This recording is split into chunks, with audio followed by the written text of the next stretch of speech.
কামরুল ইসলামকে নিয়ে যাওয়া হচ্ছে। আমরা এটা যদি দেখানোর চেষ্টা করি, কামরুল ইসলাম কিন্তু তাকে পুলিশ সদস্যরা নিয়ে যাচ্ছেন আন্তর্জাতিক অপরাধ ট্রাইব্যুনাল। দেখতে পাচ্ছি যে সাবেক আওয়ামী ট্রাইব্যুনালে নিয়ে যাওয়া হচ্ছে।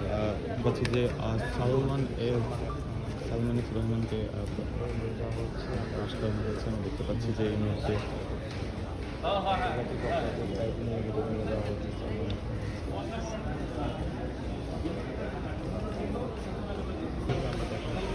দেখতে পাচ্ছি রাশেদ খান মেননকে কিন্তু নিয়ে যাওয়া হচ্ছে। আমরা দেখতে পাচ্ছি রাশেদ খান মেনন তাকে পুলিশ সদস্য নিয়ে গেছেন আন্তর্জাতিক অপরাধ ট্রাইব্যুনালে।